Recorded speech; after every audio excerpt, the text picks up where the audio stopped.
বাড়িতে অতিথি এসছে আর ভেবে পাচ্ছেন না কী বানাবেন, তবে বানিয়ে ফেলুন এই খাস্তা কচুরির রেসিপিটি। এই রেসিপিটি দেখুন কত খাস্তা এবং কত হেলদি মটরশুঁটির কচুরির রেসিপি। এই রেসিপিটি বানানোর জন্য সর্বপ্রথম 5টি শুকনো লঙ্কা, 1/2 টেবিল স্পুন মৌরি, 1/2 টেবিল স্পুন গোটা ধনে, 1/2 টেবিল স্পুন জিরে সব কিছু দিয়ে হাই ফ্লেমে এদিকে ভালোভাবে আমরা ভেজে নেব।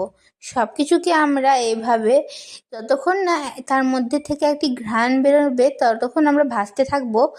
এখানে এই প্রসেসটি ফলো করবেন 5 থেকে 7 মিনিটের জন্য। তারপরে এখানে আমরা মটরশুঁটিগুলোকে ছিলে ধুয়ে নিয়েছি, তার মধ্যে দিয়ে দিয়েছি 50 ml জল। 50 ml জল দিয়ে দেওয়ার পর এখানে মটরশুঁটিগুলি একটি থিক পেস্ট বানিয়ে নিয়েছি। থিক পেস্ট বানিয়ে নেওয়ার পর দেখুন পেস্টটি একবারে মসৃণ হয়ে এসছে। এই পেস্টটি বানিয়ে নেওয়ার পর একটি কড়াই নিয়ে নেবো। কড়াইয়ের মধ্যে তেল দিয়ে দেবো। তেল দিয়ে দেওয়ার পর তার মধ্যে দিয়ে দেবো কালো জিরে।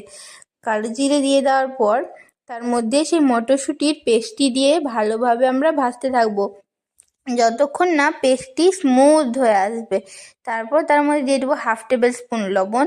তারপর সব কিছুকে ভালোভাবে ভেজে এখানে দিয়ে দেবো আমরা ভেজে রাখা বেসন। এই বেসনটিকে আমরা খালি এক প্যানে ভেজেছিলাম। তারপরে এখানে আমরা দিয়ে দেবো